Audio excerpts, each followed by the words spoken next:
যে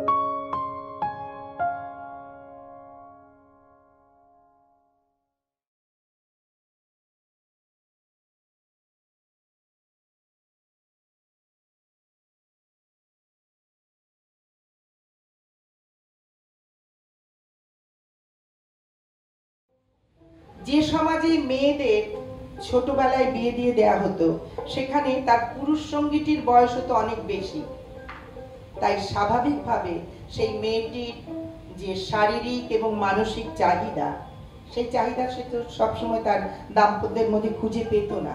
তাই এক ধরনের বন্ধুত্ব, এক ধরনের প্রেম সে খুঁজে দিতে চাইতো অন্য জায়গা থেকে।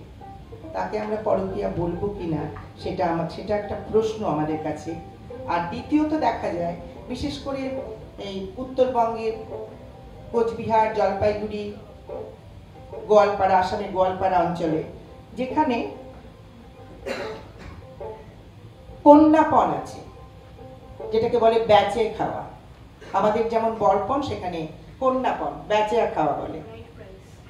এই ব্যাচে খাওয়া অর্থাৎ পণের লোভে বাবারা অনেক সময় মেয়েকে অনেক দূরে বিয়ে দিয়ে দিত এবং সেখানে দেখা যেত বৃদ্ধ স্বামী, পাগল স্বামী, এমনকি নাবালক স্বামীর সাথেও সেই মেয়েটিকে ঘর করতে বাধ্য করা হতো। তার ফলে যে অসমতা তৈরি হতো, সেই মেয়েটির পক্ষে পরকীয়া তো স্বাভাবিক।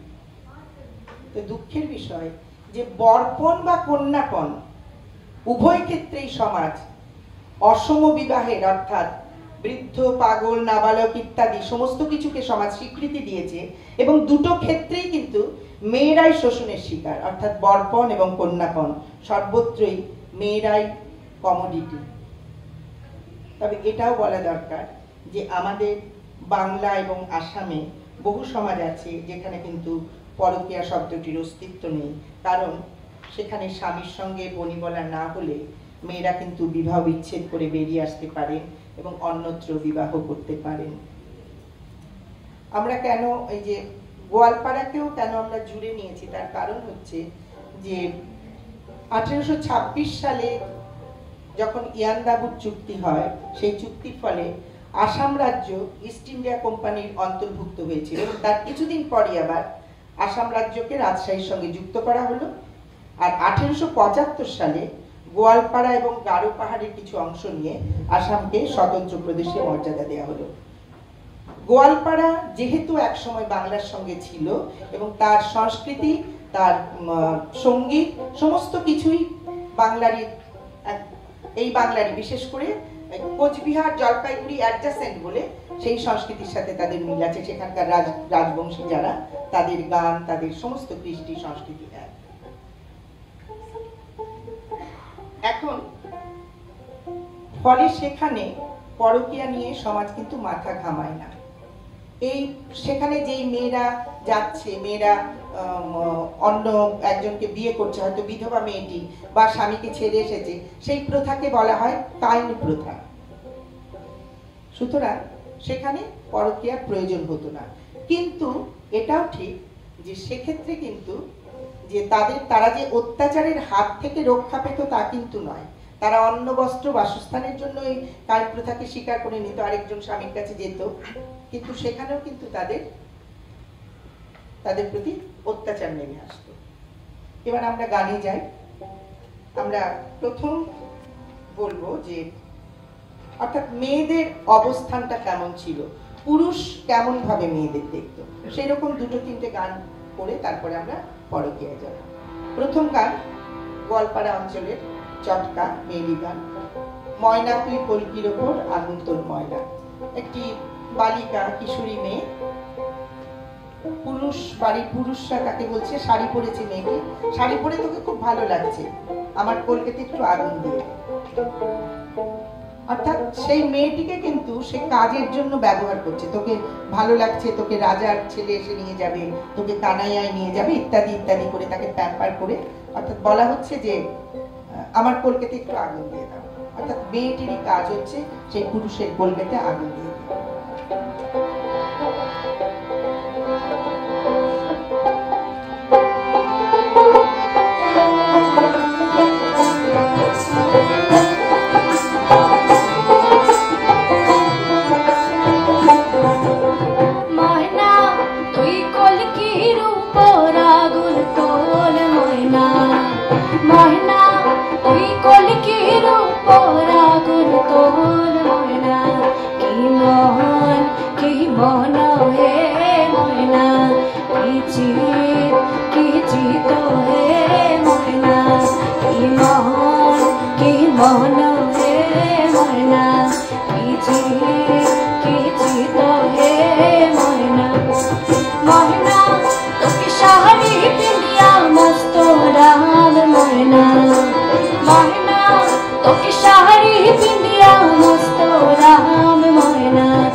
ময়না কিছি কিছি তো হে ময়না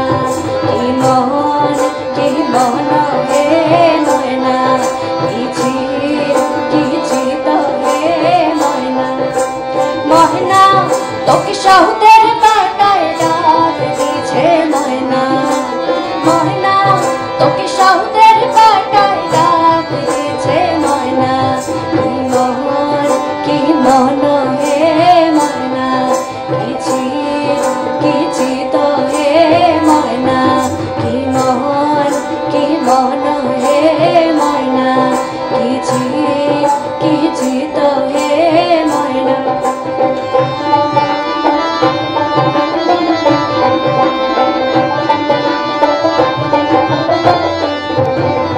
ময়না তোকে কানাইয়ায় ডাক দিছে ময়না ময়না তোকে কানাইয়ায় ডাক দিছে ময়না কি মন হে ময়না কিছি কিছি তো হে ময়না কি মন হে ময়না কিছি কিছি তো হে ময়না কি মন হে ময়না কিছি কিছি তো হে ময়না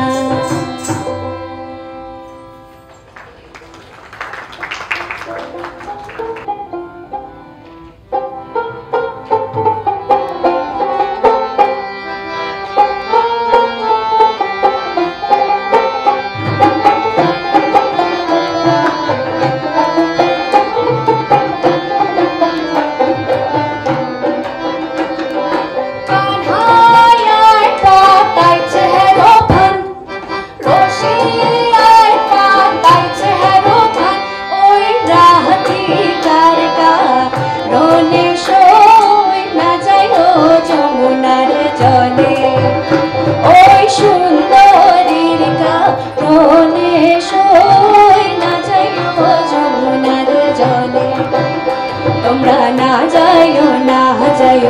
না যাইও সইলে ওই না যমুনার জলে তোমরা না যাইও সইলে ওই না যমুনার জলে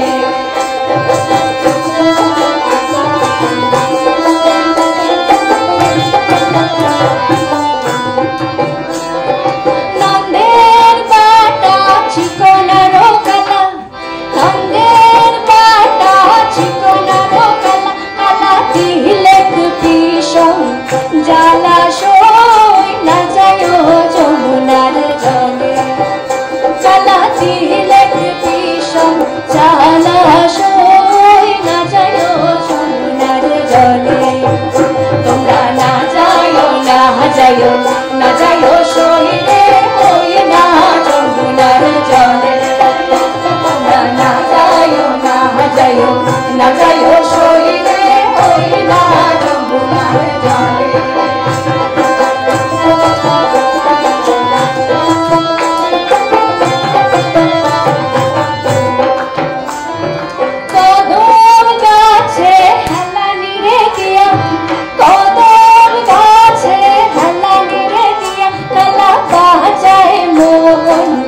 বাঁশি সই না যাইও যমুনার জলে কালা বাজায় মন বাঁশি সই না যাইও যমুনার জলে তোমরা না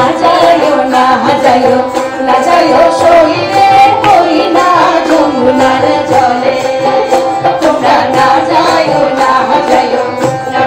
সইলে ওই না যমুনার জলে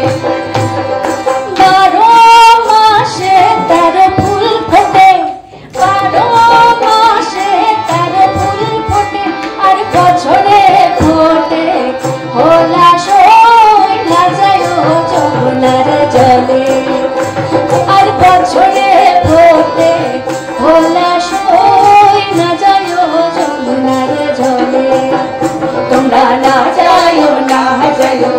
যাইও সইলে ওই না যমুনার জলে তোমরা না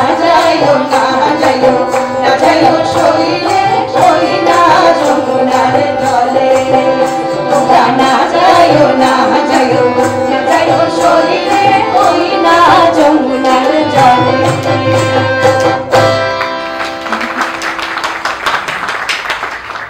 এমন ডাককে কি উপেক্ষা করা যায়? সুতরাং সেই মেয়েটি যাবেই কদম তলে।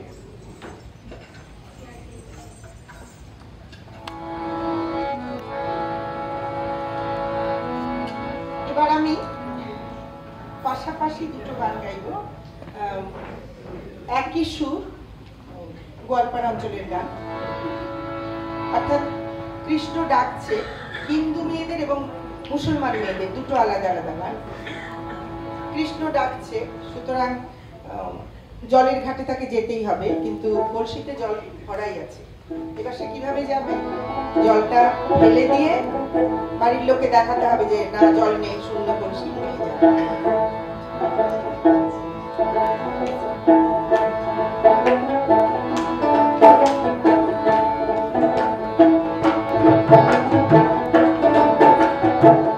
আমি প্রথম মুসলমান মেয়েদেরটা গাইছি, দুটো সাজাবে।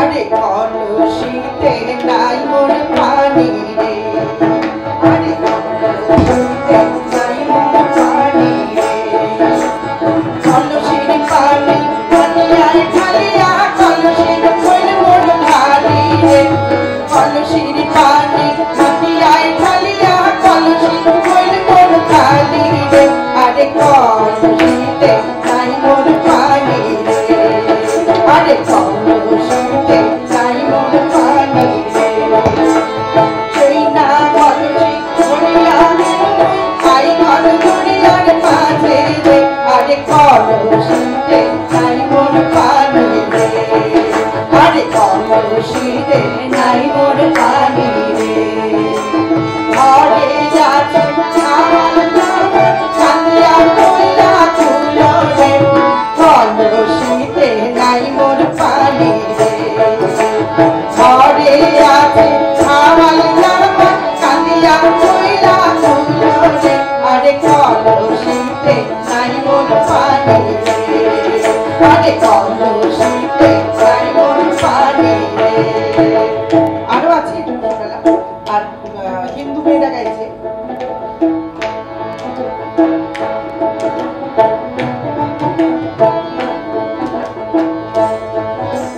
নন্দের বেটা কি করে ভালোবাসি ছিল ভোরে, নন্দের বেটা কি করে ভালোবাসি ছিল ভোরে, আরে কলসিতে চাই চলো রে, আরে কলসিতে চাই চলো রে, কলসির জল পানিয়ায় ঢালিয়া কলসি ফুল মোর ঢালি রে, আরে কলসিতে চাই চলো রে, আরে কলসিতে চাই চলো রে, কলসি উপর কলসি কলসি মোর ঢালি রে, আরে কলসিতে চাই চলো রে, আরে কলসিতে চাই চলো রে, আপনি জিলা ছবনি দিয়া ভাঙ্গিল কাঙ্গের কলসিতে, আপনি জিলা ছবনি দিয়া ভাঙ্গিল কাঙ্গের কলসিতে, আরে কলসিতে চাই চলো রে, আরে কলসিতে চাই চলো রে, আরে কলসিতে চাই চলো রে। বাড়ির লোকদের একথা বুঝিয়ে যে কলসিতে জল নেই, জল ভরতে যেতে হবে, সে যাচ্ছে তার সেই প্রিয় পুরুষের সঙ্গে সাক্ষাৎ।